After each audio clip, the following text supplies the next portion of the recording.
when we look at budgeting, cash flow management, I sit with people and most times they say to me, but how do I have the discipline to stick to this?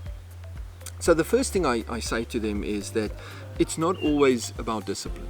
Most of the time the issue is not a discipline issue, it's a structure and a strategy issue. It's an awareness issue. Because you don't have a structure, you don't have a plan, you don't have a strategy, you are not aware on what you are spending your money, and therefore you are just making decisions on the fly, and then it's very difficult to have the discipline. But if you have a structure like our variable cost segregation model, and you have a strategy, you just stick to your strategy, which makes it much easier to have the discipline. Another thing is you need to understand the difference between needs and wants. A lot of time we buy things because we want them, but we don't need them. So every time you make a purchase, especially impulse purchases, ask yourself the question, do I really need this or do I just want it? And if you answer that question, that you really need this, then go ahead and make the purchase.